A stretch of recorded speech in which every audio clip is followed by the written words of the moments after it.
this is an iHeart podcast. Guaranteed human. You can scroll the headlines all day and still feel empty. I'm Ben Higgins, and If You Can Hear Me is where culture meets the soul.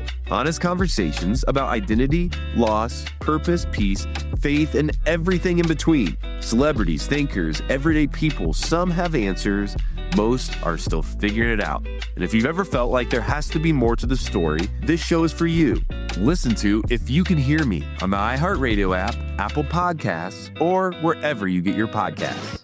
Hi, it's Jill Winterstein, host of the Spirit Daughter podcast, where we talk about astrology, natal charts, and how to step into your most vibrant life. And today I'm talking with my dear friend, Krista Williams. It can change you in the best way possible. Dance with the change, dance with the breakdowns. The embodiment of Pisces intuition with Capricorn power moves. So I'm like delusionally proud of my chart. Listen to the Spirit Daughter podcast starting on February 24th on the iHeartRadio app, Apple Podcasts, or wherever you listen to your podcasts. This is Special Agent Regal, Special Agent Bradley Hall. In 2018, the FBI took down a ring of spies working for China's Ministry of State Security, one of the most mysterious intelligence agencies in the world. The Sixth Bureau podcast is a story of the inner workings of the MSS and how one man's ambition and mistakes opened its vault of secrets. Listen to The Sixth Bureau on the iHeartRadio app, Apple Podcasts, or wherever you get your podcasts. I'm Amanda Knox, and in the new podcast, Doubt, The Case of Lucy Letby, we unpack the story of an unimaginable tragedy that gripped the UK in 2023. But what if we didn't get the whole story? Evidence has been made to fit. The moment you look at the whole picture, the case collapsed. What if the truth was disguised by a story we chose to believe? Oh my God, I think she might be innocent. Listen to Doubt, The Case of Lucy Letby on the iHeartRadio app, Apple Podcasts, or wherever you get your podcasts. Oh my gosh, podcasts. What a thing to exist in the world. It's like the radio, but forever.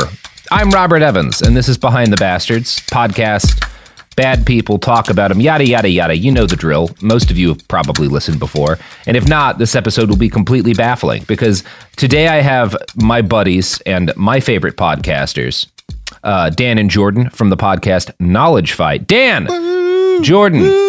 Hello! Years ago, many years ago, when my podcast was new and your podcast was like a year old, We're on episode 350. Jesus.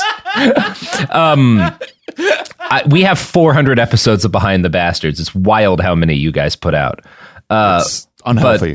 But we had so we did like I did a 3-parter on Alex Jones, which is how, when I started dropping it, people were like, you need to listen to this podcast, Knowledge Fight. And I did. And so I had you on to do a 4th episode about Alex. And then a couple of years went by and COVID happened. And we have not returned to Alex Jones on my show. But a lot has happened with the man. That is true. And I figured rather than try and write another 2-parter about what's happened to Alex, since I should have you do that, because I'm a lazy man. And also, I think it's fair to say at this point, you know more about Alex Jones than any man alive. And Jordan maybe knows the second most about Alex Jones. Jordan is blessed with a shorter memory, so he's forgotten a ton about Alex Jones. You could say that I've forgotten more about Alex Jones than any man alive. That is hard to argue with. I've now officially been in a room with Alex Jones. And that's very exciting. I would say that probably I know more about him than he does. Yeah. So doesn't feel good. For people who are maybe confused, if you are just jumping in, Dan and Jordan host it used to be like 3 times a week. It still occasionally is, but at least twice a week, you'll put out episodes chronicling both Alex's present day adventures, and also you'll go back like 20 years and you'll talk about like what he was doing on dates in like 2002, and you'll go through like whole spiels there. You, because of your unparalleled knowledge of Alex, wound up in contact with the lawyers, some of the lawyers who are representing the people who are suing him for a myriad of terrible things that he has done.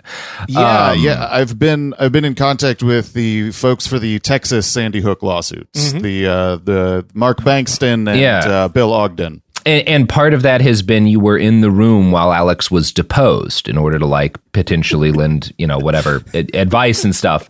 Did being in the same physical space as him, did that influence at all kind of your thinking on him, or how, because, it's got to be to be this deep into somebody's life and then finally be in a room with them. Did that have any kind of impact, I guess, other than just like novelty?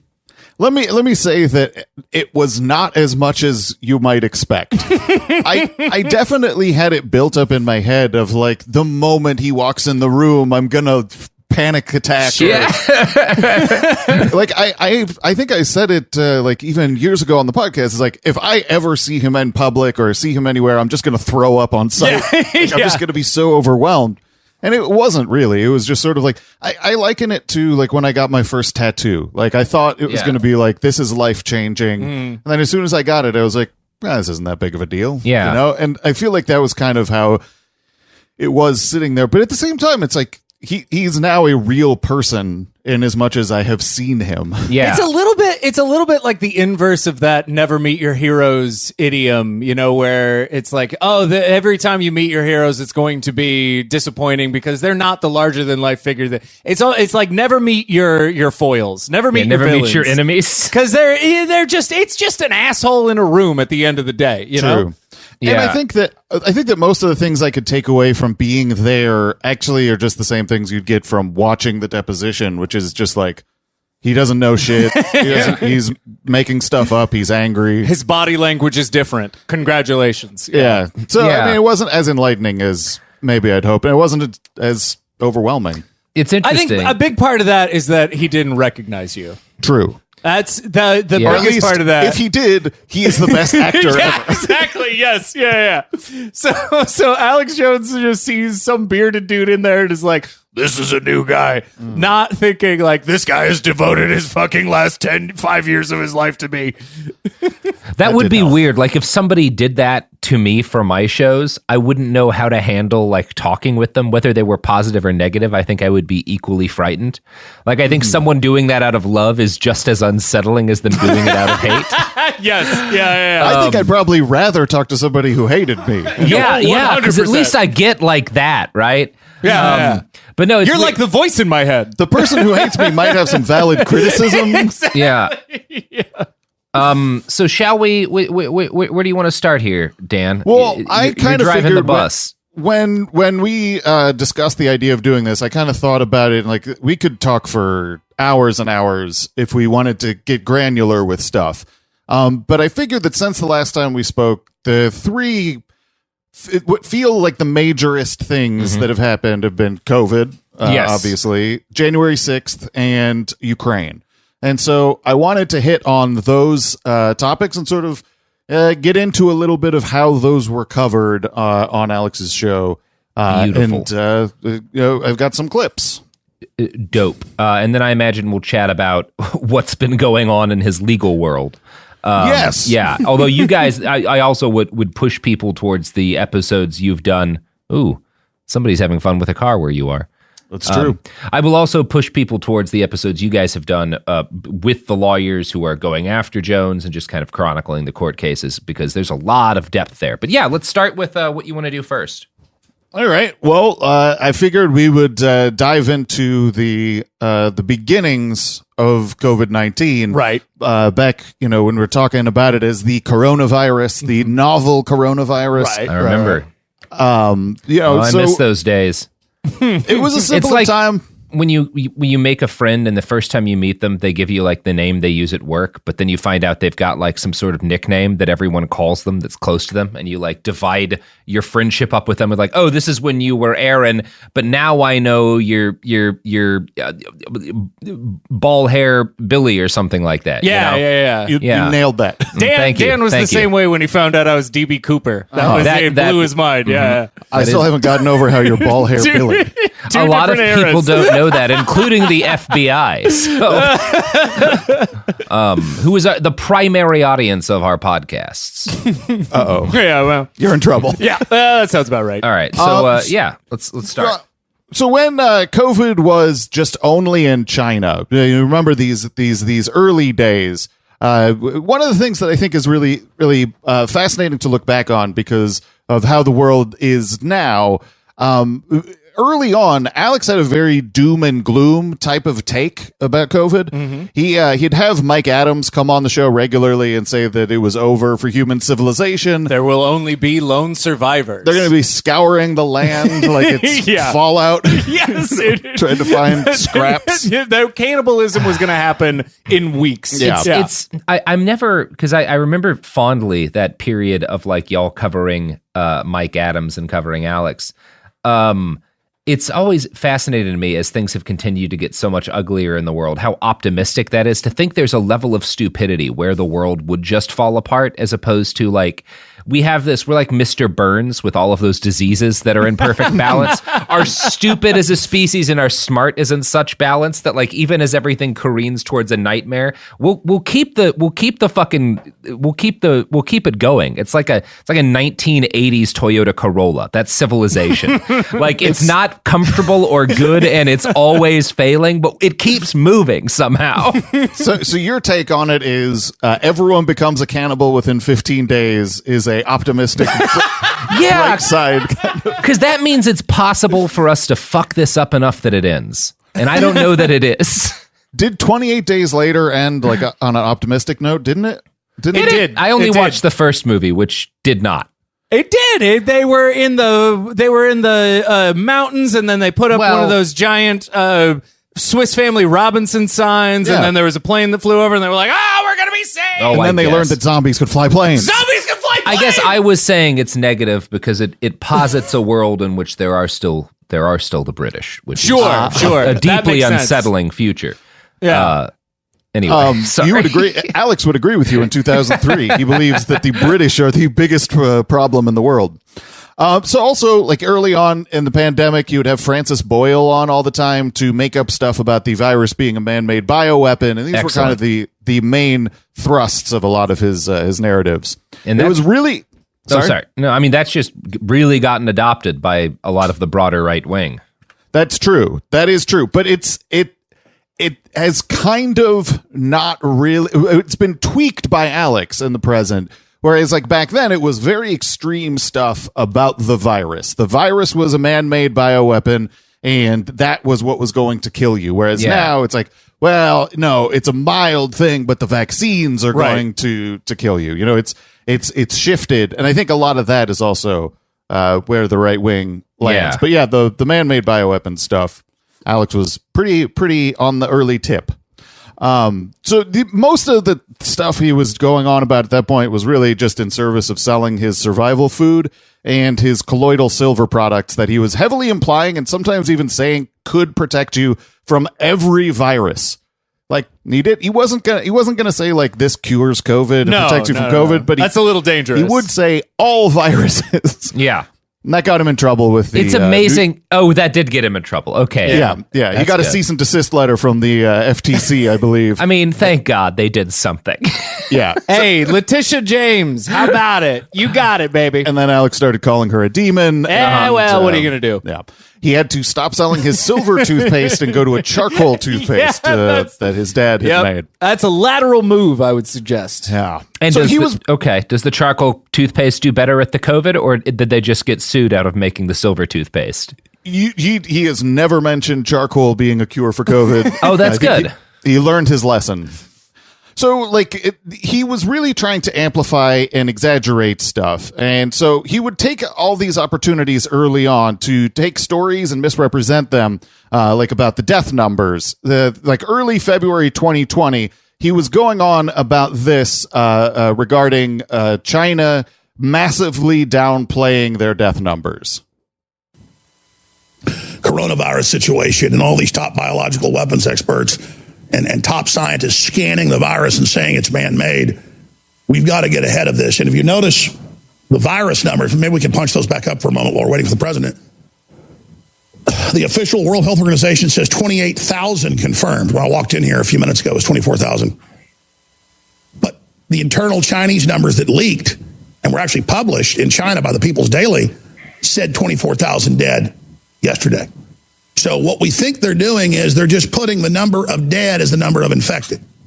Think about it. Think about that. Yeah, that would be something. It would be if he wasn't just sort of misrepresenting a meme that he had seen of some accidental misprint. But yeah, so he was really trying to accelerate and increase the fear surrounding the virus because that was what was best for business at the time. It was only over in China. There weren't cases being reported here. And so Alex was able to go all over the place at the beginning of 2020. And he had to because there was no real way to tell how it was going to land. And so he needed to get started building a lot of things, like a lot of irons in the fire.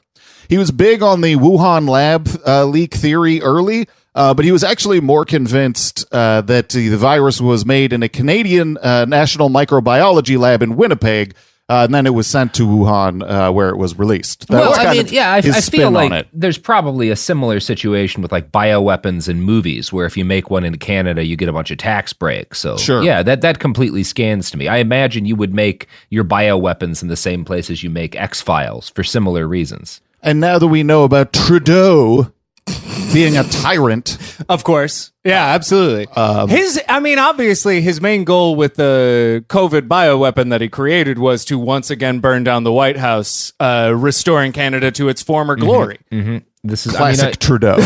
Classic Trudeau. They've always been the enemy. I think we can all agree on that. That's why we hired Garrison. In order to, you got to keep your enemies close. Obviously, smart. Yeah. So they're the MacBook. Sorry, I was going to make an Independence Day joke. So the other thing too that Alex did that was really fun was that he got into for a couple days the Umbrella Corporation conspiracy theory.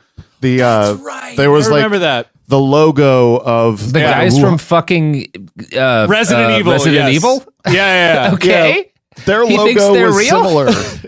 There was somebody. Do you remember the person who tried to turn Raccoon City into okay, so if you anagram these words and add Corona and add like 2 letters, it's Corona, and also there you go. It's Resident Evil predictive programming. It was there all the time. Yeah, I shot a zombie in Resident Evil 5 one time, and that was Fauci. You have to Alex believes that like the evil globalist cabal like sneak hints about the future into media, right? That's like a thing for him.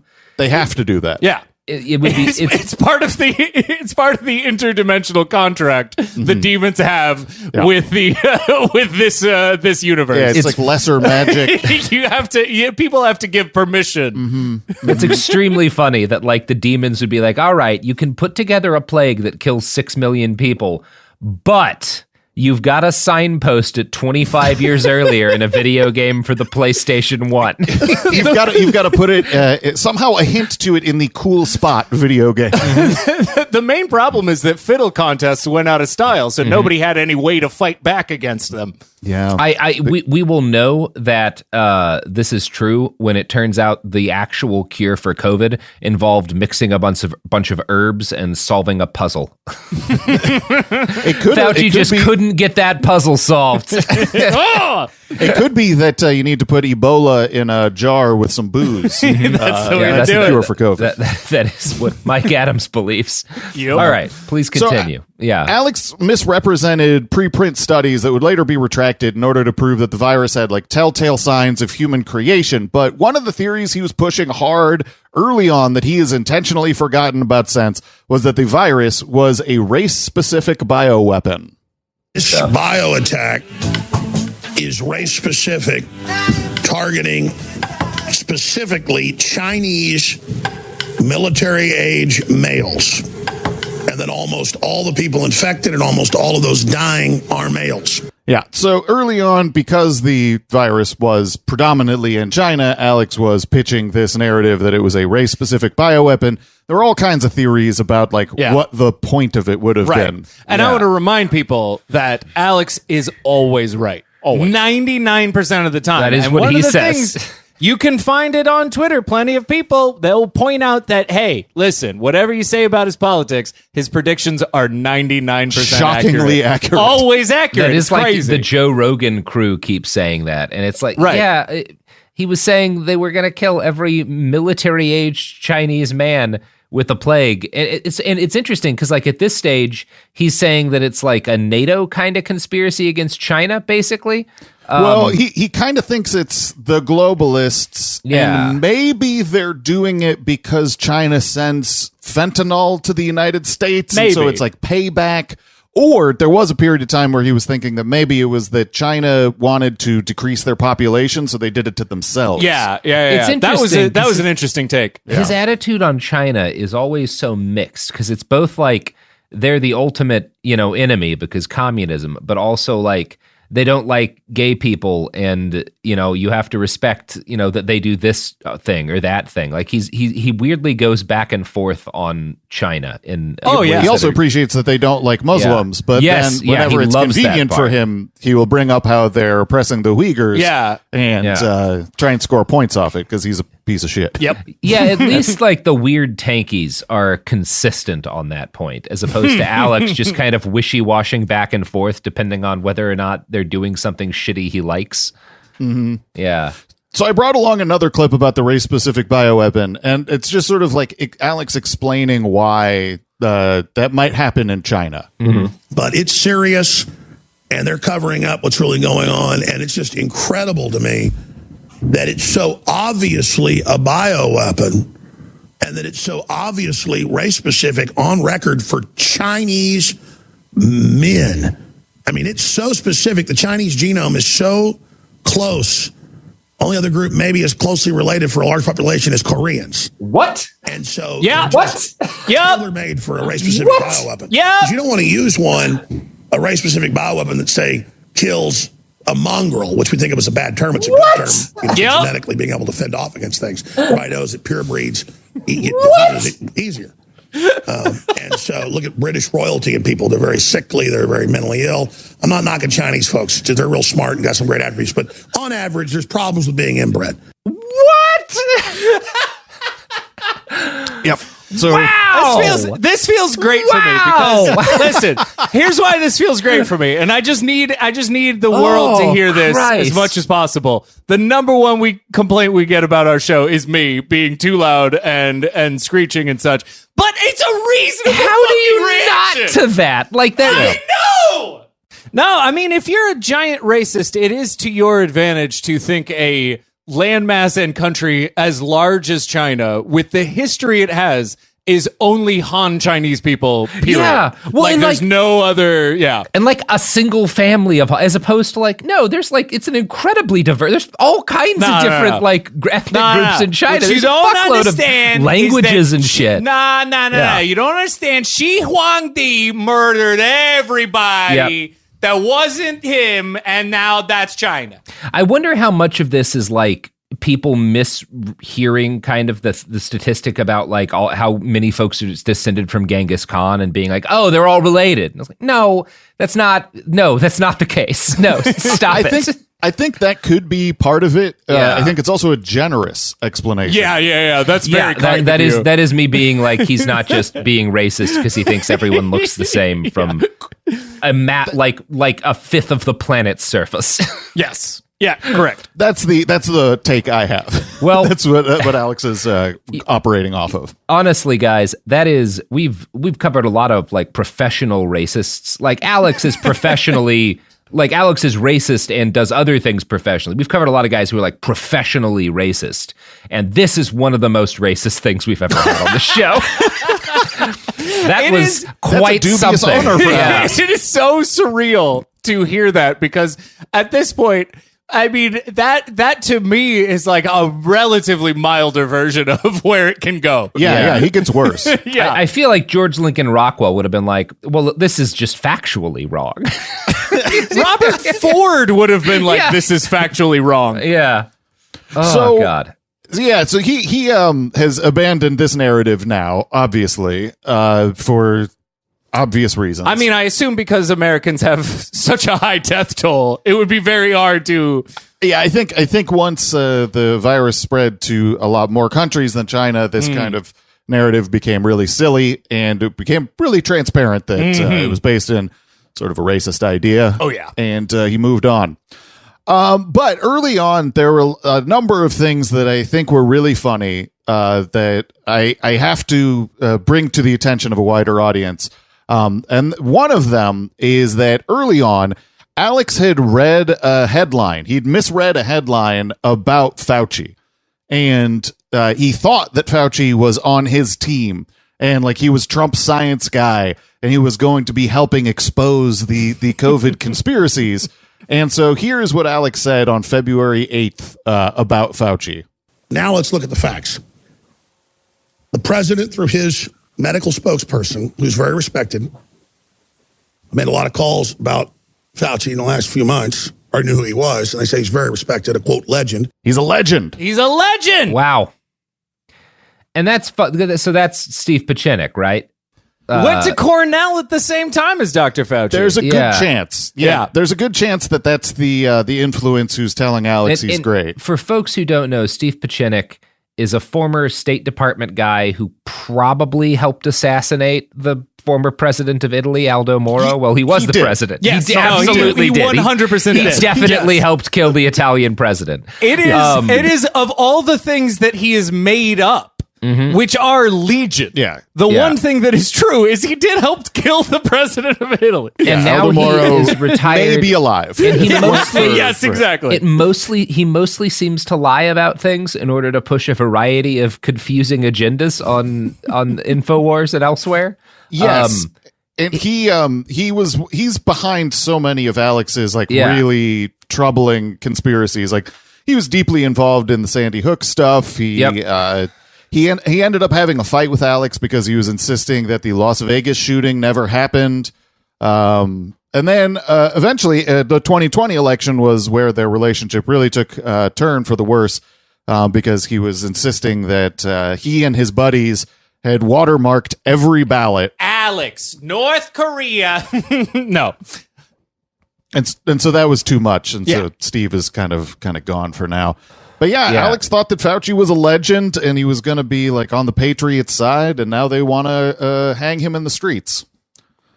Beautiful. So, it's always nice to, that's one of the big values of your show is just pointing out consistently, like, there's nothing consistent about the factual claims that Alex makes. Like, he's comprehensively a liar and a fabulist, and it's all documented using nothing but his own show. Yeah. Yeah, the most important thing is expedience. Mm-hmm. Nothing else. What's useful and quick. Exactly. So this next clip is actually of the pre-mentioned Steve Pieczenik, because I think that when people write the history of COVID, this is going to be a really important thing for people to remember. Yeah, we have a coronavirus coming in. For the most part, we will be safe. I can guarantee you. Is because I treated a patient a month ago. It was really the first case of the coronavirus before it was ever reported, of a gentleman who met with a Chinese individual and got the pneumonia and was treated with high doses of antibiotics. And I happen to know this individual very well because that individual happens to be me.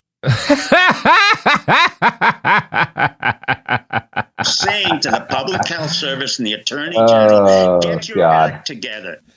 Yep. So Steve Pieczenik was patient zero in the United States. Steve Pieczenik was patient zero in the United States. He cured himself with antibiotics. Antibiotics, yes. Correct. Wow. Well, that's that. I mean, this is critical. We have a lot of COVID historians on the cast, so I'm glad we've gotten this out.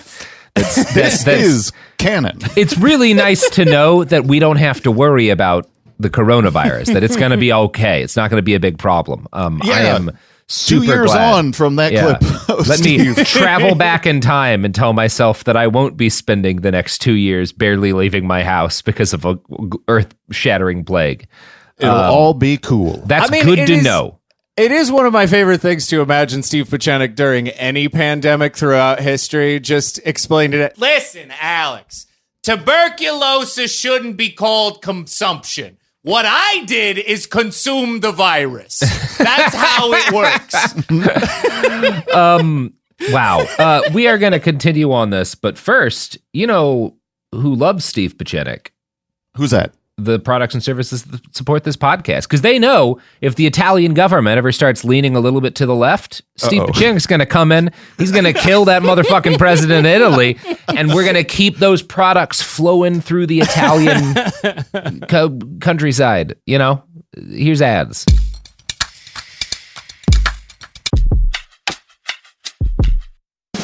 What do you do when the headlines don't explain what's happening inside of you? I'm Ben Higgins, and If You Can Hear Me is where culture meets the soul, a place for real conversation. Each episode, I sit down with people from all walks of life, celebrities, thinkers, and everyday folks, and we go deeper than the polished story. We talk about what drives us, what shapes us, and what gives us hope. We get honest about the big stuff: identity when you don't recognize yourself anymore, loss that changes you, purpose when success isn't enough, peace when your mind won't slow down, faith when it's complicated. Some guests have answers. Most are still figuring it out. If you've ever felt like there has to be more to the story, this show is for you. Listen to If You Can Hear Me on the iHeartRadio app, Apple Podcasts, or wherever you get your podcasts. China's Ministry of State Security is one of the most mysterious and powerful spy agencies in the world. But in 2017, the FBI got inside. This is Special Agent Regal, Special Agent Bradley Hall. This MSS officer has no idea the U.S. government is onto him. But the FBI has his chats, texts, emails, even his personal diary. Hear how they got it on the Sixth Bureau podcast. I now have several terabytes of an MSS officer, no doubt, no question, of his life. And that's a unicorn. No one had ever seen anything like that. It was unbelievable. This is a story of the inner workings of the MSS and how one man's ambition and mistakes opened its vault of secrets. Listen to the Sixth Bureau on the iHeartRadio app, Apple Podcasts, or wherever you get your podcasts. Hi, this is Joe Winterstein, host of the Spirit Daughter podcast, where we talk about astrology, natal charts, and how to step into your most vibrant life. And I just sat down with a Minnie Driver. The Irish traveler said when I was 16, you're going to have a terrible time with men. Actor, storyteller, and unapologetic Aquarian visionary. Aquarius is all about freedom-loving and different perspectives, and I find a lot of people with strong placements in Aquarius are misunderstood. A Sun and Venus in Aquarius in her 7th house spark her unconventional approach to partnership. He really has taught me to embrace people sleeping in different rooms, on different houses, in different places, but just an embracing of the isness of it all. If you're navigating your own transformation or just want a chart-side view into how a leading artist integrates astrology, creativity, and real life, this episode is a must listen. Listen to the Spirit Daughter podcast starting on February 24th on the iHeartRadio app, Apple Podcasts, or wherever you listen to your podcasts. In 2023, a story gripped the UK, evoking horror and disbelief. The nurse who should have been in charge of caring for tiny babies is now the most prolific child killer in modern British history. Everyone thought they knew how it ended. A verdict, a villain, a nurse named Lucy Letby. Lucy Letby has been found guilty. But what if we didn't get the whole story? The moment you look at the whole picture, the case collapses. I'm Amanda Knox, and in the new podcast, Doubt, the Case of Lucy Letby, we follow the evidence and hear from the people that lived it to ask what really happened when the world decided who Lucy Letby was. No voicing of any skepticism or doubt. It'll cause so much harm at every single level of the British establishment of this is wrong. Listen to Doubt, the Case of Lucy Letby on the iHeartRadio app, Apple Podcasts, or wherever you get your podcasts. We're back. So Steve got in the news recently, right? There was some shit. Yeah, what was Jordan actually looked into this a bit more than I did. Let's talk about this a second, because this was kind of a big story. So Clarence Thomas's wife, Ginny Thomas, during the overthrow of the United States government, when she was doing a little bit of light treason involved with it. She was texting a Supreme Court justice of the United States Steve Pieczenik thoughts, without question. And it was, And it was about the watermark ballots, it was right? absolutely about the watermark ballots being a perhaps legitimate way to just invalidate the entire election. They had it all on blockchain. Absolutely. Then shortly after that, it seems that Clarence Thomas was the only person who was like, overthrowing the government is fine, right? Wow. Everybody's cool with that. Does this suggest, because, Stevie P has been in the mix long enough that I could just see her having known him from his State Department days, because I highly doubt it. No. So do you think she caught him on fucking from the Alex Jones show? I think his name rings out in conspiracy communities. Like, I think that because of his importance on Alex's show and the way that Alex basically fraudulently allowed him to make up whatever credentials he wanted. Yeah. He became pretty big within a subsection of the conspiracy world. So he has his own kind of sphere of influence that you probably found him through. Okay. And I think a lot of Q people are kind of gravitate towards him. Also, Steve Pieczenik, despite the fact that Tom Clancy wrote the first Jack Ryan novel several years before their partnership began, insists that Jack Ryan is based entirely upon his life. That sounds right. Yeah, he did. That's also a weird thing about Steve, is he had a partnership with Tom Clancy for a period of time. For the Net Force novels. Yeah, the Net Force novels. For not necessarily a young adult franchise, but they also were ghost written by somebody else. That's almost Tom Clancy hasn't written a novel for 40 years. Let's just be real about that. The Net Force stories were nearly as accurate as Shatner's Tech War novels, which is quite accurate. Yeah. I mean, what's really funny about Tech War, if I'm remembering correctly, they're basically like future detective stories, but the center of every book is that this guy is incredibly divorced and keeps having custody battles with his wife. It's really funny.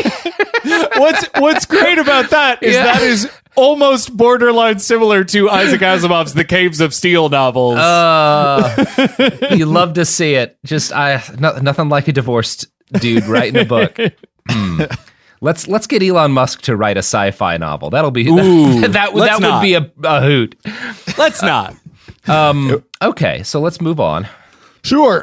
So as we're leaving off, we're getting sort of to the point where cases are starting to rise in the United States, and at that point things had to change because the narratives that Alex were building at that point, they weren't possible to sustain in an environment of sustained spread in multiple countries. People who aren't Chinese would be catching the virus, and there goes the race-specific narrative, for instance. Plus, Alex doesn't want actual panic. He wants people to be on the edge of panic, but still somewhat able to keep living a normal life so they can afford to buy his products. Making the audience directly and irrationally afraid of the virus would make them more likely to take public health guidance seriously. It wouldn't be good for Alex's market, so the main emphasis was always to use the virus to push fear about something else. The virus was meant for the globalists to push forced vaccinations. People wearing masks was to train people for the coming martial law. Social distancing was to force people to vote remotely, which would allow Democrats to steal the 2020 election. These were the kind of ways that the tentacles grew out from the base of where the narratives began. Yeah, what I would even argue is, because we did go back and look at when the Ebola outbreak happened in the United States. And Alex was treating the initial days exactly the same way he did with the Ebola outbreak. The only difference being, of course, that it was handled appropriately instead of the response to the virus being overtaken by Jared Kushner and millions of people being sentenced to death. So it's a little bit different. And a certain amount of luck. Yeah, and a certain amount of luck, yes. So there was even a point. Sorry, I couldn't tell if we had frozen. No. I was just in agreement, but did not have anything to add at that particular moment. Yeah. So there was actually even a point we brought up Mike Adams, the health ranger, earlier. There was actually a point where he was trying to pitch the idea that terrorists had infected the United States because they would get more virgins after they die if they infected a city. And here is him being a complete asshole. I don't know how many virgins these Islamic terrorists get for blowing themselves up, but there's probably bonus virgins out there if they infect all of New York City or something with this virus. I don't know how their virginomics system works. But, oh my God. You know, they're insane and they think they're going to. So, he's a pile of shit. I hate to admit this, but I feel like this is a safe place. I kind of think the term Virginomics is hilarious, and I may steal that. I may take that one the next time I have to write about incels. If you start talking about Virginomics, that's a brickin'. Yeah, that's what I will say. That's fair. That's fair. There's Reaganomics, there's Freakonomics, and there's Virginomics. Everybody knows those are the three pillars of American society. And Reagan was a freaky virgin.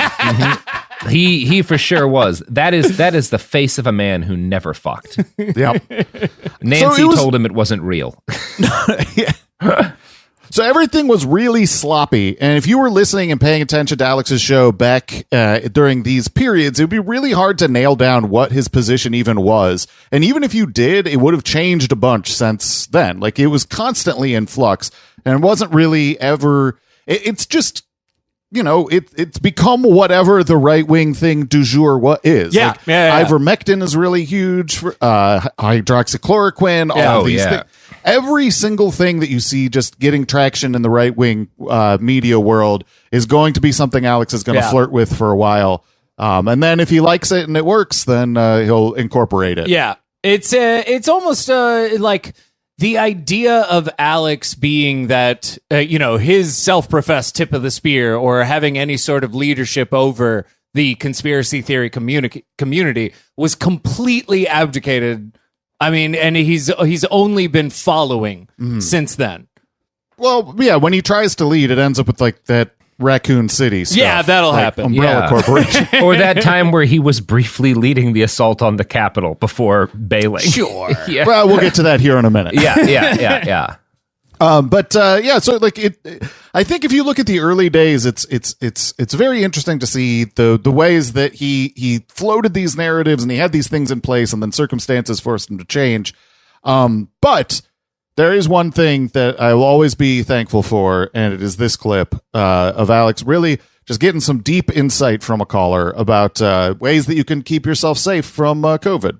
Like my brother told me, I don't know where he got this from or thought of it, but he said, just remember, don't pop any bubble wrap because all that air comes from China. Oh, my God. Another good point. Another good point. That's, what's nice about that is I'm not sure exactly how that's racist, but it is. But it's also like, it's the kind it's so dumb that you can laugh at it, as opposed to like a lot of as particularly with all of the, I mean, I guess it does feed into a lot of the horrible anti-Asian hate crimes and stuff, but I don't know. I just can't take seriously a guy who's so paranoid about China that he thinks the bubble wrap is full of deadly Chinese air. Like, well, his brother told him about it. That is the kind of, and there have to have been, he doesn't say this, but that conversation didn't happen without the aid of 20 to 50 Keystones.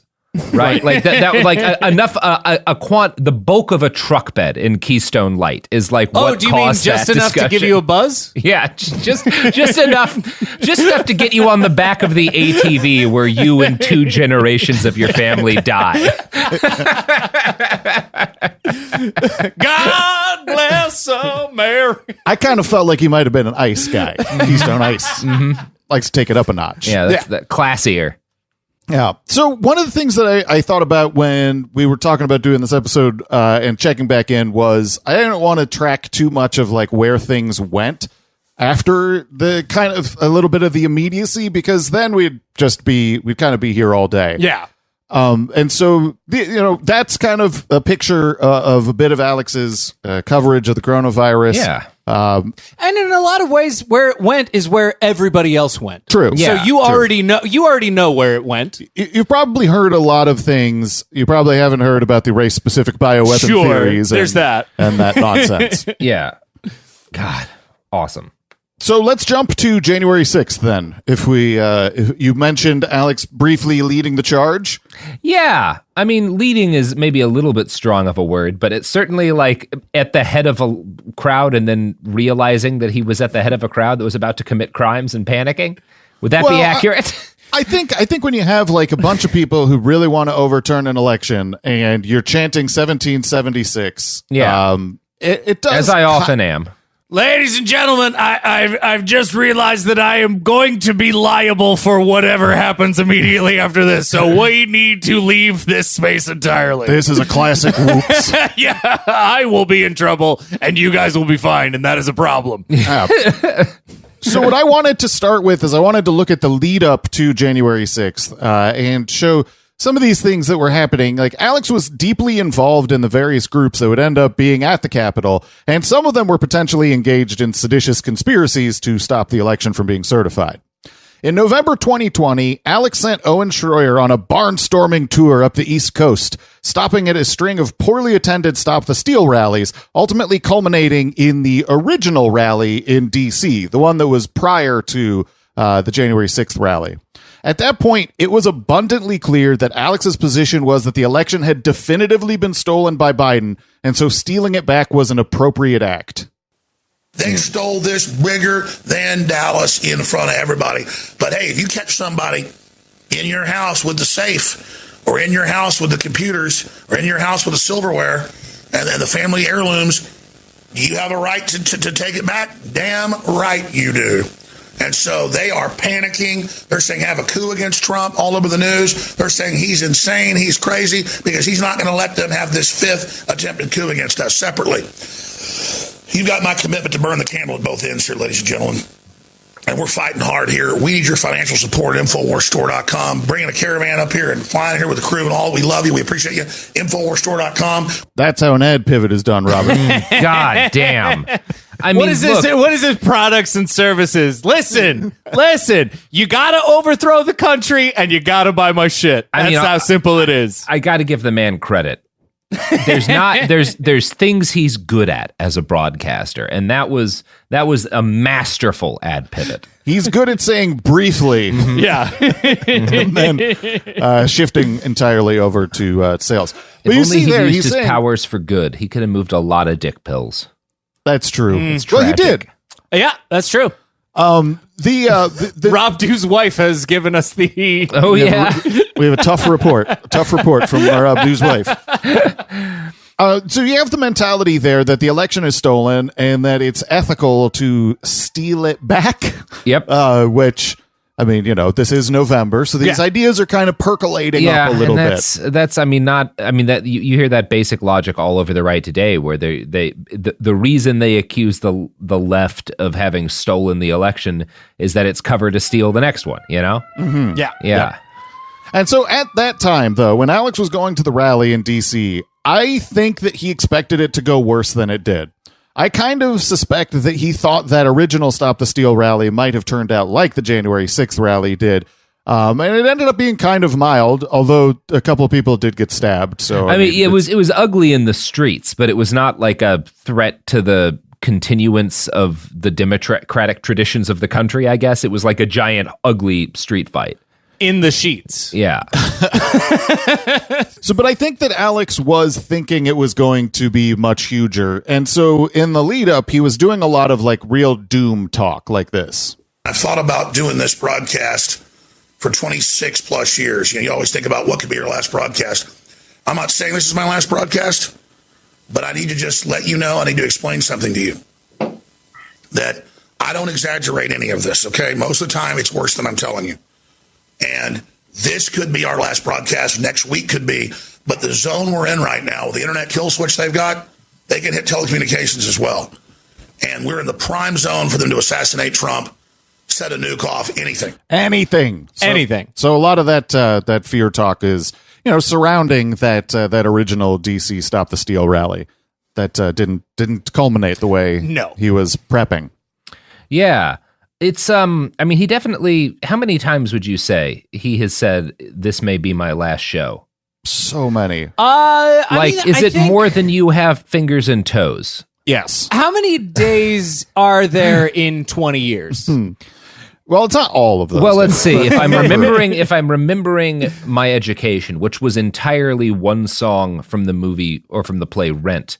Let's see, how many minutes? 525,000. 25,000. Yeah, 600 minutes. Now, how do you turn that into days? I don't know. Whatever. How do you measure Alex's bullshit? Yeah. How do you solve a problem like Alex? We got to hook DJ Danarchy, who does your theme song, up with my buddy Prop and put together a cover of 525,600 bullshit. I can't count that high.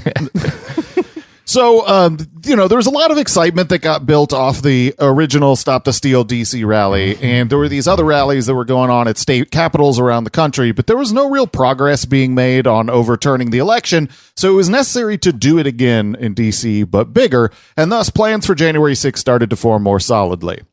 Alex's involvement in the events of that day are kind of less interesting to me than the way he engaged with the lead up to the rally and the way that everything was covered by his employees and himself. In the lead up to the rally, Ali Alexander was a constant fixture on Alex's show, promoting the Stop the Steal rallies and tying election denial with extremist Christianity. Stuart Rhodes was a regular guest, discussing how Trump needed to declare an emergency so he could bring in martial law and deputize the Oath Keepers as his personal militia. More shockingly, perhaps, was that Matt Bracken, who's a weirdo, he was discussing the actual January 6th rally when he was hosting the 4th hour of Alex's show on January 31st, 2020, and he said this. That we're not going to be saved by anybody above us. We're going to only be saved by millions of Americans moving to Washington, occupying the entire area, if necessary, storming right into the Capitol. We know the rules of engagement. If you have enough people, you can push down any kind of a fence or a wall.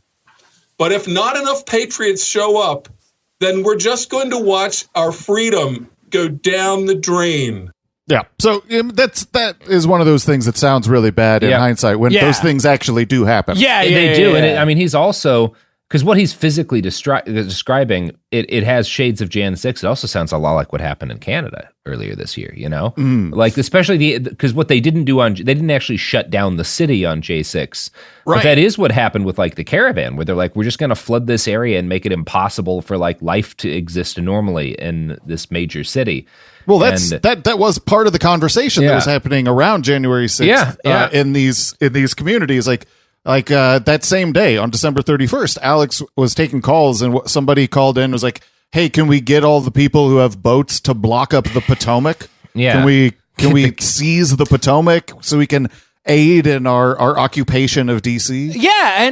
And one of the things about that blockade is, like, I think it could be argued that if they had coherent, achievable goals, they may have gotten them. Yeah, like if it was clearly an effective circumstance, and if they could have negotiated their way into something, they could have gotten something. But the fact that none of them had any idea what exactly it was that they were doing in the first place kind of really hampered that kind of idea of negotiations. Yeah, I mean it makes sense because, like, you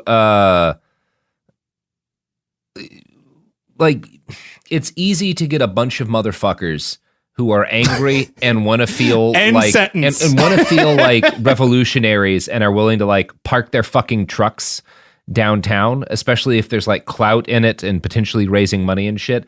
It's harder to get that same group of motherfuckers to all agree on what should be done, because a significant portion of the people who are going to come and camp out in a capital for weeks to disrupt business aren't just going to want, like, an end to mask mandates. They're going to want to be allowed to mail each other raw milk. Like, I also want to be allowed to marry my 16-year-old. Wait, what? Why is nobody my Jordan, friend here? As someone raised in an evangelical Christian cult, you know damn well it's legal to marry 16-year-olds in this country. I do. Okay, fine. I don't know about Canada's rules.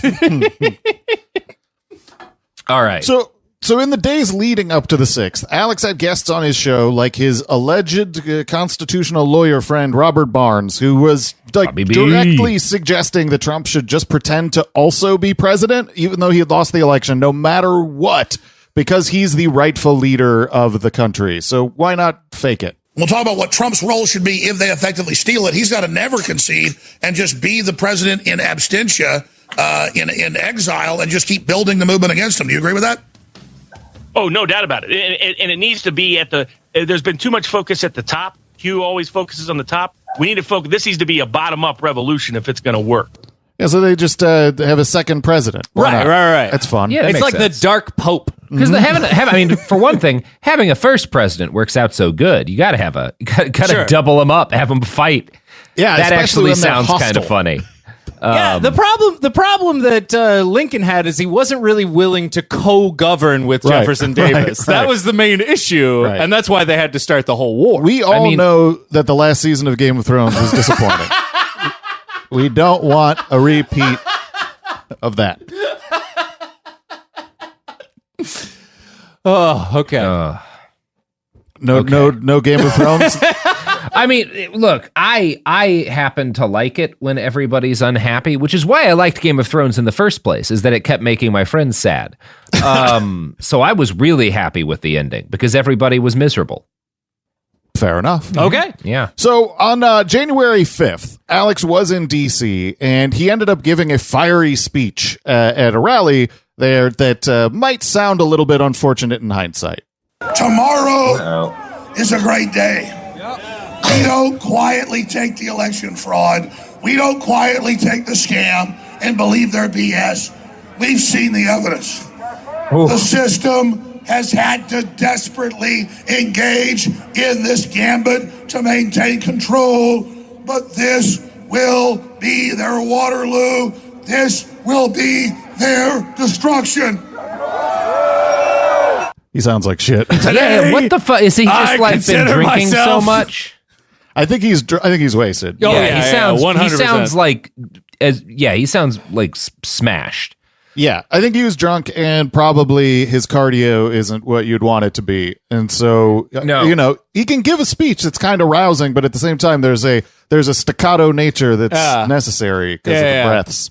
You know what we don't talk about enough is the fact that he used to be jacked.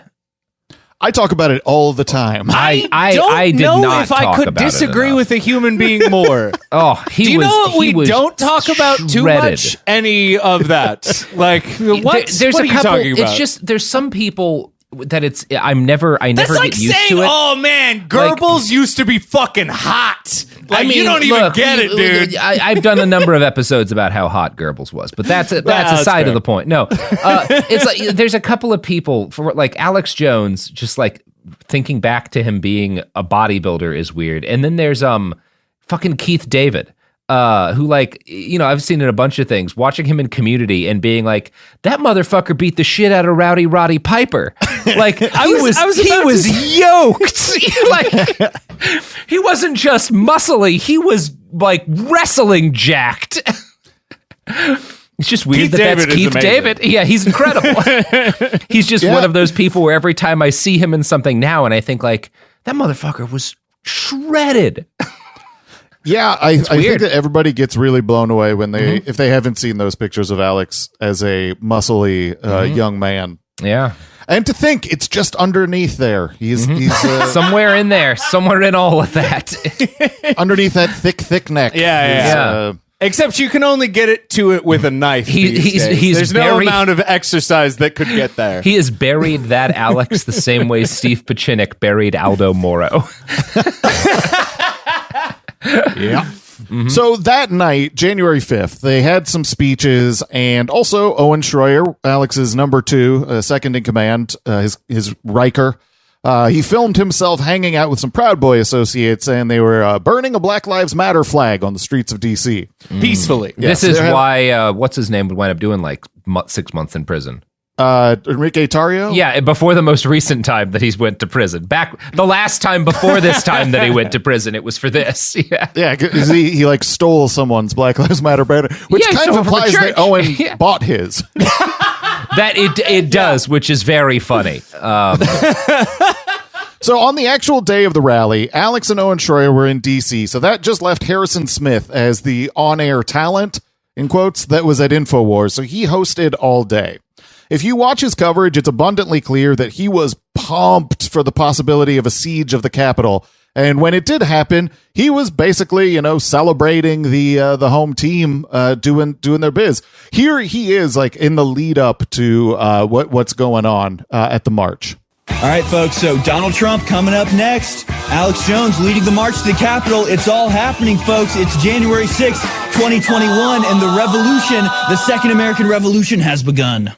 So yeah, it's the Second American Revolution. What's going on? Also, let's just remind everybody that cake did not have anything to do with this particular clip. No. Cake was not involved in the overthrow of the United States government. Let's also remember that while the January 6th rioters were certainly going for speed, they were not, in fact, going the distance. That is true. They were not all alone. Mm-hmm. No, they were not. In their time of need, although they had Q with them. I cannot find anybody who would really be like, I am the biggest Cake fan, but I also cannot find anybody who does not know the lyrics to at least one Cake song. It would be the funniest thing we could have done with this episode is that from that point, we just for the next hour and a half talk to each other in Cake lyrics. Oh man, I have got too much of a short skirt to be talking about Cake. Yeah. So on air that day on the 6th, Harrison Smith obviously was very excited about what was going on, and he decided to commission a symphony in C. It's another Cake song. Oh, right. Yes. I suggested this and then realized half of the Cake songs I know are them covering other people. Oh, you were just going to be like, I will survive. I'm going to be honest. 30% of the songs I think are Cake songs are actually They Might Be Giants. Sure. Maybe a Tonic song in the mix there too. Yeah, a couple of them. So, but Harrison was very much celebrating, and as the images started to come out of people rushing the Capitol, here was his take on that. But Americans are mad, and so when they stage elections These incredible in folks, Venezuela, live updates from Alex Jones. More on the other side. The Capitol has fallen. The Patriots are in control. The Patriots are in control. The Capitol has fallen. The Capitol has fallen. Yeah, there was a deeply celebratory mood on Harrison Smith's coverage of the show. What's funny about that clip is that in an alternate reality, that's what plays in like the 30-second opening before it fades to like a bunch of people in a bombed out city huddled around their rifles waiting for the government forces to come in. Yeah. No, this is a real situation where Harrison is trying to argue that sheep go to heaven and goats go to hell. That's right. Yeah. They shot their shot. You know, like that coverage is exactly what you would expect someone to do if that whole taking over the Capitol had succeeded. Yeah, no, totally. It does. It sounds like a broadcast from an alternate. It's like if Orson Welles had written this, you'd be like, perfect. Or this is amazing. If it's like in Man in the High Castle, totally, 100%. You're getting a glimpse through the veil. Yeah, or if it's like Shadow Stabbing, which is apparently a Cake song that I haven't heard. Did you just look up Cake songs? You're you know what? You know what, Dan? cheating. That's literally what I typed into Google.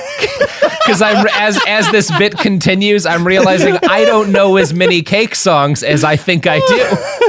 I think I might be tapped out myself. I was really unprepared for this bit to continue going. I mean, it's crazy to me that you guys, because from what I can see, both of you have very healthy breasts. Thank you. And that's a Cake bit? Okay. On my Italian leather. So how many? This is going to go on. You know what? In my Google results, Italian leather sofa is one of the songs.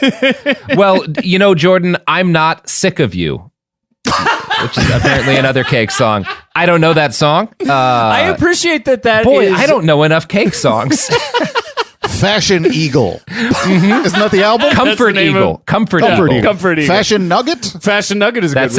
That sounds like a Cake song. Yeah. All right. This bit must end. Yeah. It really has to at this point. You know what would be a good end to this bit, Robert? If we went to an ad break. For Cake? Yeah, for Cake. Cake is the primary sponsor of our show. So, you know, don't kill a goat because they're already doomed to hell, I guess.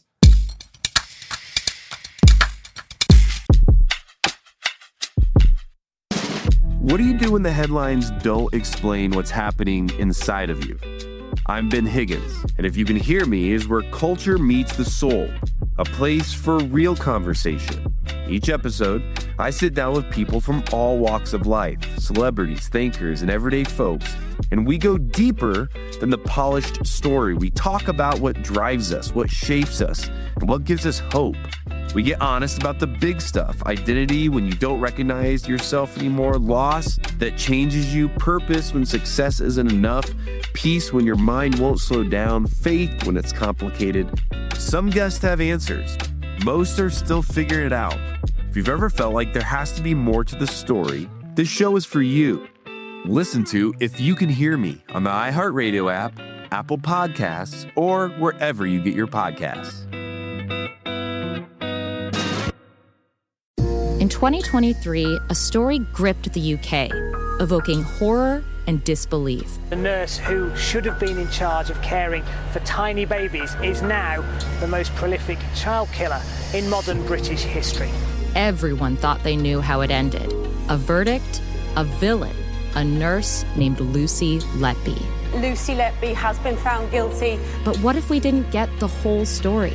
The moment you look at the whole picture, the case collapses. I'm Amanda Knox, and in the new podcast, Doubt, the Case of Lucy Letby, we follow the evidence and hear from the people that lived it to ask what really happened when the world decided who Lucy Letby was. No voicing of any skepticism or doubt. It'll cause so much harm at every single level of the British establishment of this is wrong. Listen to Doubt, the Case of Lucy Letby on the iHeartRadio app, Apple Podcasts, or wherever you get your podcasts. China's Ministry of State Security is one of the most mysterious and powerful spy agencies in the world. But in 2017, the FBI got inside. This is Special Agent Regal, Special Agent Bradley Hall. This MSS officer has no idea the U.S. government is onto him. But the FBI has his chats, texts, emails, even his personal diary. Hear how they got it on the Sixth Bureau podcast. I now have several terabytes of an MSS officer, no doubt, no question, of his life. And that's a unicorn.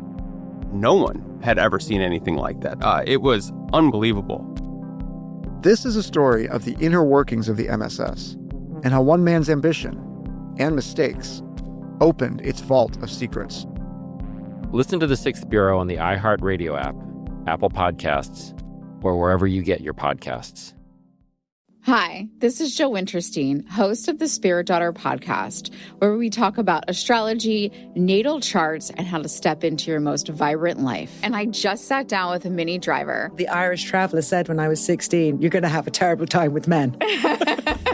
Actor, storyteller, and unapologetic Aquarian visionary. Aquarius is all about freedom-loving and different perspectives, and I find a lot of people with strong placements in Aquarius are misunderstood. A Sun and Venus in Aquarius in her 7th house spark her unconventional approach to partnership. He really has taught me to embrace people sleeping in different rooms, on different houses, in different places, but just an embracing of the isness of it all. If you're navigating your own transformation or just want a chart-side view into how a leading artist integrates astrology, creativity, and real life, this episode is a must listen. Listen to the Spirit Daughter podcast starting on February 24th on the iHeartRadio app, Apple Podcasts, or wherever you listen to your podcasts.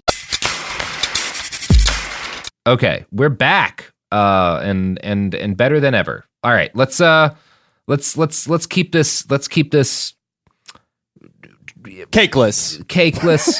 thing without cake. Yeah, For sure. Continue sans cake. So before the break, we were hearing the Harrison Smith celebratory coverage of the 6th as it was going down. But once Alex was able to get to a phone, he immediately changed the narrative, and the celebration has not been seen since. From that point on, it was a false flag. You better believe it was a damn false flag. The globalists tricked some Q people and some Antifa people dressed like Trump supporters to go into the Capitol so they could start rounding up the patriots like Alex. As more information came out, Alex had to adjust the narrative a little, but as a whole, it's basically just the core of his story, and everything else has been rationalizations from that point on. And his narratives have gotten quite boring. For the most part, nothing will live up to the day of when the Harrison... Capitol has fallen is That's a quote that really would go down in infamy had it happened. It's like, because if it had happened, Harrison Smith would have been the first person to call it. And he would have been the host on the yeah, absolutely. A separatist. Fox News wasn't even hey, this is a great move. You know, like it's just Harrison Smith. Yeah. No, I mean, I'm sure there were people at Fox News, but I'm sure those people were tackled by lawyers before they could put anything on the air. Absolutely. 100%. Yeah. So it remains to be seen exactly how involved Alex was, intentionally or accidentally, with the people who are making active plans to do what they did on the 6th. So I think it's best to reserve judgment on that question. But the overwhelming level of connections between bad actors who were up to no good that day really seems suspicious. But I think it's equally likely that Alex knew what they were up to and that he had no idea. It seems plausible to me that he would act exactly the same way, regardless of whether he knew he was mixed up in a seditious conspiracy or not. Yep. He would he's kind of in seditious conspiracy mode against the government at all times. So right. He doesn't need to know. It's just any time that a seditious conspiracy is happening, it is concurrent with Alex also saying that a seditious conspiracy should be happening. You know? Yeah. It could be coincidence. Yeah. Well, I mean, it's always coincidence. Mm. So now Alex has Nick Fuentes on his channel, although, you know, his band.video website, but I think it's actually not that important now because Nick Fuentes has his own site. Mm-hmm. But he still associates with Nick, and Nick loves January 6th. He sounds like Harrison on January 6th. Yeah. Now. Yeah. To he sure this does. day. Absolutely. Nick Fuentes, now a contributor to Russia Today, who had him on to talk about Russophobia. Really? Yeah. Makes sense. Yeah, he's been on RT recently. I mean, doesn't that suggest that you're really desperate? Doesn't If that you're suggest RT, that, like, you might you're not getting be a 25-year-old honest asshole or whatever? You're getting a 25-year-old Nazi. You're getting discount. You're getting like the Kirkland brand George Lincoln Rockwell to like come on and talk to you. Absolutely. I'm pretty sure they've interviewed Mike Adams in the past. That and makes Lionel's sense, been though. on forever. Lionel has been on forever, but Lionel's grandfathered in as royalty. I don't know. I don't know if they have much standards over there in terms of who Max Kaiser had a show. That's fair. So yeah, I think that the rest of Alex's playing out of his January 6th conspiracies has been, again, the same way. It's sort of, it tracks with a lot of the same stuff you see in the broader right-wing media landscape. Although he does have to do a little bit more gymnastics because of his close associations with people like Stuart Rhodes. When he gets arrested for this conspiracy, and in the the charging affidavit or the indictment, there's so much information in there that Alex is like, I don't really want to deal with I have that. to pretend this isn't here. I mean, I can't imagine what it would be like to have somebody who you've had as a guest on your show so many times be arrested and indicted for seditious conspiracy. That would be a little bit difficult to work around. That would definitely cause some problems if that were to happen. Like if one of you were to be arrested for seditious conspiracy, I would be really. I mean, I would honestly, knowing you, probably be proud. But anyway, and it would be Jordan. Yes, absolutely. And it would be Jordan. I really appreciate you leaving open the possibility that it could be one of us. I do tend to assume you commit your crimes as a unit. We solo. Yeah, we solo on the crime. That's crime wise. Yeah. I was going to make a comic book reference, but I know about as much about comic books as I do about cake, apparently. So Jordan's going to have a save on this one. Oh boy, it's a lot like in Sandman issue 22. I got nothing. Maybe I'll do the collector series reference. Sandman issue number 22 is my favorite cake song. So we want to jump ahead to the Ukraine business. Yes. So more recently, this has been something that I think we could all agree is a major world event. It's a pretty. I mean, yeah, I would say like a giant land war in Europe breaking out is moderately important. Important. So earlier this year, on February 8th, Alex was leading the show and really getting excited about how Putin was threatening nuclear war over Ukraine. And he insists that it's because they're attacking Russia. Ladies and gentlemen, this is a maximum red alert. Vladimir Putin has officially threatened worldwide thermonuclear war. Kiev NATO continues their invasion. Red alert, maximum alert. Tune in now. Spread the word. InfoWars, the most banned network in the world. NATO is attacking, and Putin's going to nuke people. Yeah, and we're stoked about this. This is a man with honesty as his guiding principle. Nothing but the greatest of leadership. It's the most banned network because they're the most accurate. Absolutely. There's going to be a nuke, and Alex is actually kind of thinking we deserve it. He was in one of those moods on the 8th, so he's kind of gross. Most of us will just get knocked down and maybe the roof cave in on you, but when you come outside, you'll be breathing all that delicious radiation, and of course the power won't be coming back on for years if you're lucky.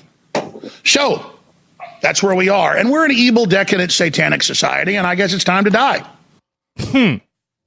Well, okay. Yeah. So he does that a bit. He every now and again gets into how sinful we are, and we deserve to die, you know? I mean, look, I don't do it for religious reasons, but I will admit every now and then, like when I'm, I don't know, briefly stuck in line at the grocery store, I'll think we do deserve to just all nuclear hellfire. Any time, you know, when it happens is whenever I'm ringing up a product at one of the auto checkout things and then it like fucks up and I have to wait for someone to come. That's when I'm like, just take us now. Just drop the bombs. End it all. I think having those quiet moments is fine, but lashing out at your audience emotionally like that, I think is maybe a little bit tackier, maybe a little gauche. I mean, one thing I will say, for traffic. One of the great things about being bipolar is that you're so used to suicidal thoughts that whenever they come for such like, you know, like, oh my God, this guy in traffic, I'm just going to kill myself right now. You're like, that's a good thought. I'm just going to let that go. I'm going to smooth through it. You don't go on, say, a radio network and are to like, millions of people. How about if I want to die, everyone has to die? Yeah, project it to on everybody. Yeah. So 10 days later, on February 18th, Alex had sort of evolved this narrative. And now the situation that he was reporting is that Putin is just trying to stop Western forces that are going door to door, killing people in the Donbass region. Russia has tried to not escalate things.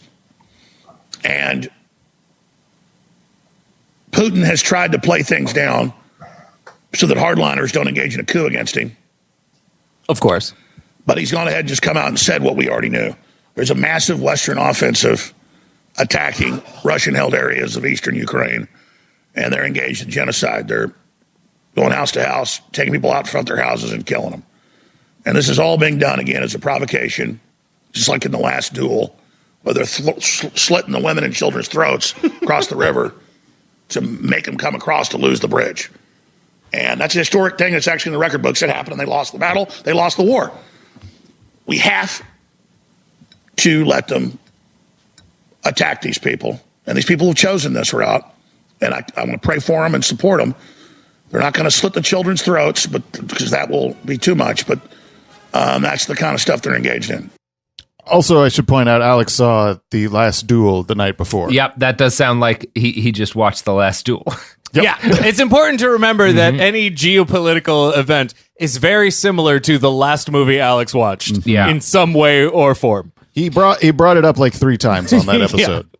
Well, you know, the last thing I watched is that show with Josh Brolin where there's a big hole. And this does have a lot in common with that because I also would like to throw Alex into a giant hole. Sure. The last movie I saw was that Shia LaBeouf movie, Holes. Another movie with a similar message. Yeah. Holes, good.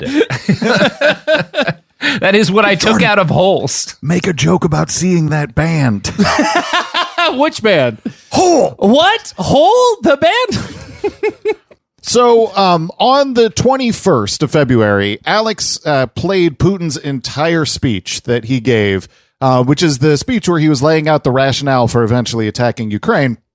And Alex interpreted this incredibly incorrectly, thinking Putin was just saying that he didn't want any trouble and he just wanted to do business with Ukraine. He just wanted, look, if you want to join the West, that's fine. That's fine. Join the West. Just do business with us. Come on. Wow. And, I don't see how you see any fault in Putin, what he's saying.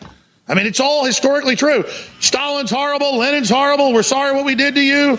Blah, blah, blah. What do you want to... I mean, blah, blah, blah. It's coming. You want to be under George Soros or you want to be your own country? We don't want you. We want to do business with you. Just please don't go to war with us. I mean, and to hear somebody actually tell the truth from that level is powerful, because the truth is powerful. And the truth lives at InfoWars. Wow. That one aged real good. It's rare that you get a take, and then like 3 hours later, the opposite happens. He doesn't want to take over Ukraine. Oh, now he is actively invading the capital of Ukraine. And the sort of irony of the end, like the truth lives at InfoWars over like a sick guitar lick. Yeah. It was pretty sick guitar lick. A This Is Your Life career retrospective would definitely try to avoid adding that clip in there. It would probably be seen as cruel. Not a good way to go. So as you brought up, Robert, it was almost immediate, like very quickly after this. So quickly. He gave that speech, and within hours he was shelling Kyiv. Well, no, that was actually the speech before. This is Alex is responding to the speech before. Yeah, that's the 21st, though. So it was like less than a day later. I believe so, yes. Yeah. So on the 24th, Alex had been proven wrong, obviously. Russia had invaded. And he had a number of really, really bad angles that he took on it. First, here's Alex with a bad prediction. Putin's troops raise Russian flag in Ukraine as Z-tanks, which have come from the east, and O-tanks that come from Belarus enter deeper into the nation. And there is no real resistance, because just like the U.S. bought off the Iraqi leadership in Gulf War I and Gulf War II, 90+% of their generals, you see that Putin has already done his work and has already paid off the Ukrainian military. And that's why the Russians know they can roll right in and face almost no resistance. Because that's how real war is done. So another one that aged well. Alex. Let's remind you. Real war is done by purchasing the generals in advance of any sort of invasion. I mean, it seems like that might have worked better for you, for Russia, than what happened, which is like half of the generals that they had in the East have now been killed in 55 days of fighting. But again, Alex is almost always right. He is. It's incredible how accurately he predicted the fact that Ukraine would not put up a fight. There's prediction, and that's also analysis. You know what I'm saying? Oh, totally. Like, it's not even just like looking into the future. It's like, this is the world, man. No, he was this so is how the world right. works. Yeah, and that's why thousands upon thousands of Russian mothers are getting letters that say, your kid is fine. Everything's good with your son. It's good times. So Alex had another really bad prediction, if you want to hear. Yes. You want to hear? Mm-hmm. Oh, I want to hear. Okay. But that's why you're not seeing any real Ukrainian resistance, because it was all for show. And the comedian Hollywood president was a double agent the whole time. Oh, yeah. That's what all the smart money is on. That's what all the experts I know, and I'm an expert myself. All of them. No. And so, expert. Fighting a war he already won before he pulled the trigger. Cut to the capital. Cut to the flagship of the Black Sea Fleet sinking with a piece of the True Cross on it. Yeah. It's almost comically wrong. It's embarrassing. It's impressive. There's a degree to which I'm kind of in awe of how incorrect it is. Most people can't be that wrong about the statements they make. Right. Especially considering the irony being that if one were to argue that, I think I would argue that Zelensky's background as a media figure has done him more service and Ukraine more service than any sort of like ace administrator could possibly do in this exact circumstance. Well, yeah, I mean, I think and ironically, so like one of the things that Russia is famous for is like the I think it's called the Gerasimov Doctrine, which is like kind of broadly speaking what they did in Georgia and then in Ukraine in 2014, where like you have this hybrid mix of military forces on the ground, but also propaganda and disinformation that's meant to like stir up confusion and justification, controlling for the media and all this narrative. yeah. And or at least disrupting it. There's been this big idea with Russia that like, well, a big part of our military effort anywhere is going to be the information war, which they just like shat their pants on as soon as they started shelling Kyiv. But because I think he does have such a background as a media figure, Zelensky was not a particularly impressive president before the war started. But I think he has his media training has made him an effective war leader, because this is the first war where that's the most tactical value that a president of a country can have in this situation. Absolutely. You definitely don't want, I mean, frankly, you don't really want any president dictating strategy no, or because tactics. that's not what presidents do. Yeah, exactly. He has had a battlefield impact, I think, just because he's really competent at media stuff, because he's a media guy. Yeah. You guys are both going to sound so foolish when it comes out that he's a double agent. Yes, that will tear us down. I feel so we will, in sad retrospect, this will be our Harrison Smith moment when Alex is proven right. If that happens, I will accept my crow and I will eat it publicly. Yeah. So I have one more clip of a bad prediction from Alex, if you'd like to hear it. Oh, yes, absolutely. I mean, look at this Reuters article that's out right now. Or is that Bloomberg? Putin calls on Ukrainian military to seize power to better negotiate with Russia, because he knows it's a bunch of globalist factions in there and a bunch of former presidents jockeying for control. He's like, listen, I'll negotiate with the military, which is a very smart move. I would expect this to be over in 48 hours. What do you think? So that was on February 25th. Going to be what over day is in today? 48 hours. What day is today? We're recording this on April 16th. Ooh. He was a little bit off. Yeah, slightly. Yeah. So since that point, Alex has done exactly what he always does, and that is that he's become more or less a stooge for whatever Putin says. He plays defense for Russia at just about every point, and he goes out of his way to sow doubt and soft sell narratives that things like atrocities that happened in Bucha were fake. This is part of Alex's consistent playbook, and it's exactly what he's done with all kinds of stories. Every time there's something like related to Syria, it's the exact same thing. Yeah, and he's had on like major war crimes denialists in Syria, like Partisan Girl and stuff on his show. Of course. Yeah.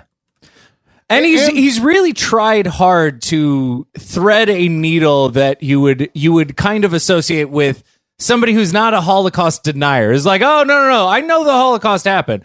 But they're lying about how it happened. They're lying about all this stuff. So, yes, you're a Holocaust denier, but you're trying to act like you're able to both be, no, they're all lying to you. He hangs out with quite a few Holocaust deniers. Exactly. He does. And also, this is something that just came up. You guys brought up a fellow in one of your most recent episodes in the past, like 2003, that Alex was quoting, a guy named Scott Ritter, who was a former UN weapons inspector. Yeah. Do you know anything else about Scott Ritter? Because you didn't say much else about him. I'm wondering, because I may get to tell you some interesting facts about Mr. Ritter. I sure as fuck don't. I may not know all that much. So he was quoting him because about stuff Ritter was saying about like the Bush administration's lies going into Iraq and whatnot about Iraqi WMDs.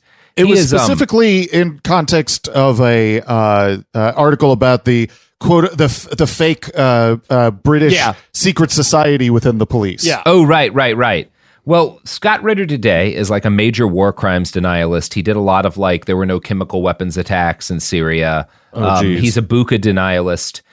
He's regularly on Russia Today and quoted by like the Gray Zone, and he is also a convicted pedophile. He has been the subject of 2 police sting operations because he keeps trying to fuck 15-year-old kids. Jesus. 2? Yeah. 2. Fucking To Catch a Predator would have gotten this guy on 1. He is a real piece of shit, Scott Ritter. Wow. That just goes to show you that, like, you know, even like when I don't overturn some rocks, there's even more. Our episodes could be longer. Oh, yeah. Yeah. Dude, the problem sure that so many people have since. said about our show is it's not dense enough. Yeah. So that's kind of where I left off with the clips about Ukraine. It's beautiful. You know, some of the stuff that's happened since has also been the same kind of stuff that you see in the right wing media. You know, you have the biolabs conspiracy. Alex was jumping on board with that, and you know, basically every thread that gets pulled by Zero Hedge or Gateway Pundit is going to be mirrored and echoed and exaggerated on Alex's show. Absolutely.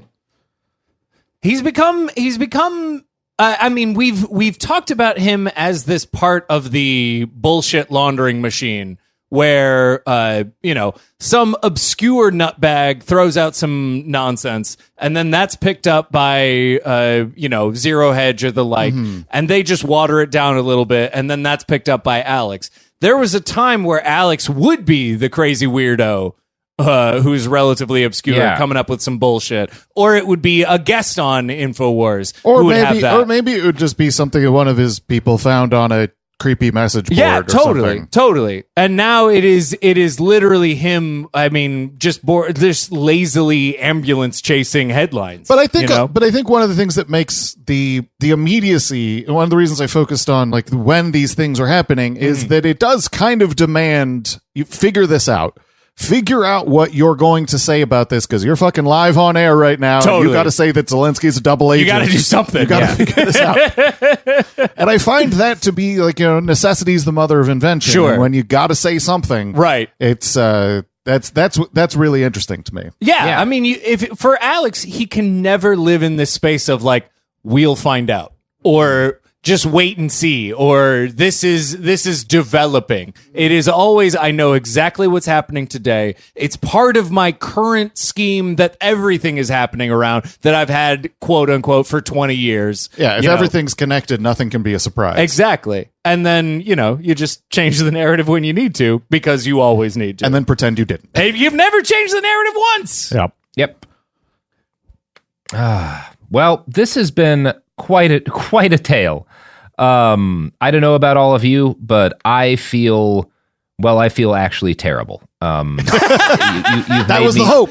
I'm significantly, I mean, I did, broadly speaking, know a lot of this because I listen to your show constantly. I do watch it, but that's not something you put up online. I just am stalking you. But, I mean, you can hack into anybody's webcam, really. But you also may have forgotten about hacking. The theories about Chinese specific bioweapons. That I had not remembered. Good Lord. So yeah, this has been a hoot. We're going to come back later this week, and we're going to talk about Alex's legal adventures. But first, Dan and Jordan, you want to plug your pluggables? What did we plug? We have a website. Drop a P up in this B. All right. I mean, I've heard of us on knowledgefight.com. That's correct. Yeah. We're also you can find us on Twitter. Yeah. It's at knowledge_fight, and I go to bed, Jordan. I'm setting up an Etsy store. I'm not actually doing that. He is not. But I should. I like making buttons. You might. That's all. Well, this has been quite a time. Go with Christ. Vaya con Dios. Behind the Bastards is a production of Cool Zone Media. For more from Cool Zone Media, visit our website, coolzonemedia.com, or check us out on the iHeartRadio app, Apple Podcasts, or wherever you get your podcasts. You can scroll the headlines all day and still feel empty.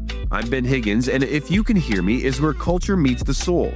Honest conversations about identity, loss, purpose, peace, faith, and everything in between. Celebrities, thinkers, everyday people, some have answers, most are still figuring it out. And if you've ever felt like there has to be more to the story, this show is for you. Listen to If You Can Hear Me on the iHeartRadio app, Apple Podcasts, or wherever you get your podcasts. Hi, it's Joe Interesting, host of the Spirit Daughter podcast, where we talk about astrology, natal charts, and how to step into your most vibrant life. And today I'm talking with my dear friend, Krista Williams. It can change you in the best way possible. Dance with the change, dance with the breakdowns. The embodiment of Pisces intuition with Capricorn power moves. So I'm like delusionally proud of my chart. Listen to the Spirit Daughter podcast starting on February 24th on the iHeartRadio app, Apple Podcasts, or wherever you listen to your podcasts. This is Special Agent Regal, Special Agent Bradley Hall. In 2018, the FBI took down a ring of spies working for China's Ministry of State Security, one of the most mysterious intelligence agencies in the world. The Sixth Bureau podcast is a story of the inner workings of the MSS and how one man's ambition and mistakes opened its vault of secrets. Listen to The Sixth Bureau on the iHeartRadio app, Apple Podcasts, or wherever you get your podcasts. I'm Amanda Knox, and in the new podcast, Doubt, the Case of Lucy Letby, we unpack the story of an unimaginable tragedy that gripped the UK in 2023. But what if we didn't get the whole story? Evidence has been made to fit. The moment you look at the whole picture, the case collapses. What if the truth was disguised by a story we chose to believe? Oh my God, I think she might be innocent. Listen to Doubt, the Case of Lucy Letby on the iHeartRadio app, Apple Podcasts, or wherever you get your podcasts. This is an iHeart podcast. Guaranteed Human.